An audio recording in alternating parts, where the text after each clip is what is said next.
पहले जा रही है।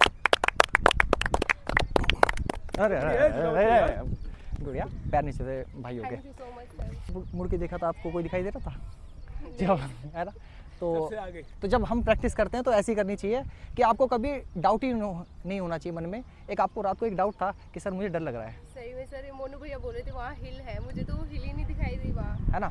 और जब आपने बताया था कि सर मुझे समझ नहीं आ रहा, क्योंकि एक एंग्जाइटी ऐसी होती है जब हम कभी भी एक दिन पहले नर्वसनेस होती है हमें, उस तो दिन तो मैं सो ही नहीं पाई सर, 2 बजे सोई थी और 3 बजे फिर उठ गई। तो आपको फेयर किस चीज़ का था कि मैंने प्रैक्टिस इतनी ज़्यादा कर रखी है, या इस बात का था कि मैं सबको कि कैसे वहाँ पे परफॉर्म कर सर पाऊंगी? मुझे वहाँ डर इस बात का था कि ये बोल रहे थे ना कि हिल है, मैं सोच रही थी हिल पे कैसे दौड़ पाऊंगी मैं। तो जब आपका ग्राउंड के बारे में आपको पता लगा कि 400 वाले चक्कर थे, 800 वाला ही था वहाँ पे, सर वहाँ पे मुझे कम ही लगा, वो 800 का तो नहीं लग रहा था। और आप कौन से बैच में दौड़ी थी आप?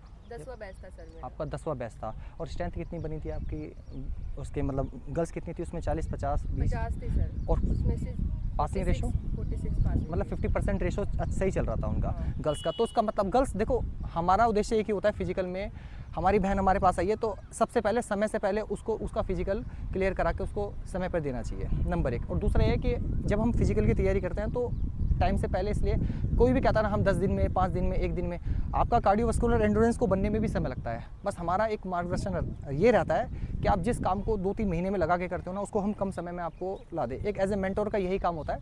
और हम अपने इस कमिटमेंट पे हमने पूरा फुलफिलमेंट करा आपका। जहाँ पे भी जिस भी तरीके की ज़रूरत होती थी, आपने देखो अनु ने ना तो सुबह और शाम हर तरीके से पूरा एकदम अपने आप को डिवोट करके रखी।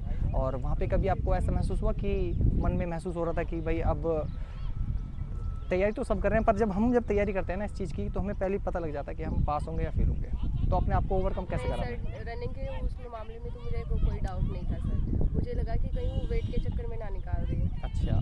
और वहाँ पे सुनने में बात आया था हाइट में बहुत सारी गर्ल्स निकल रही थी। नहीं सर, और जो हमारा सेंटर पड़ा था वहाँ इतना नहीं ध्यान दे रहे थे हाइट पे। अच्छा, तो ये बहुत अच्छा है। और वहाँ का एटमॉस्फेयर अच्छा था, सब सपोर्टिव थे, एक दूसरे को सपोर्ट कर रहे थे वहाँ पे। चलो बहुत अच्छा। और वहाँ पे कुछ ऐसा एक्सपीरियंस जो कि लड़कियों को नहीं करना चाहिए ऐसा, या फिर उनको पहले से अगर हमें पता लग जाए तो हम उससे बच सकते हैं, ऐसा कुछ आप बताएंगे? वहाँ पे नहीं ऐसा तो सब ने कोऑपरेट करते हैं, वो भी वहाँ पे चाहते हैं ना कि अगर लड़की अगर थोड़ी रनिंग कम हो रही है तो उसको वहाँ का सब। स्टाफ सपोर्टिव था। अच्छा, कौन से ग्राउंड में था आपका?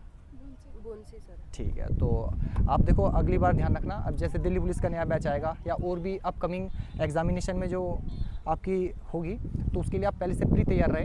ये नहीं कि फिजिकल की सर मेरे लिस्ट में नाम आ गया तो सर मुझे मेरी फिजिकल करा दो, थोड़ा सा स्टार्टिंग करना चाहिए। और फौजी सर आपको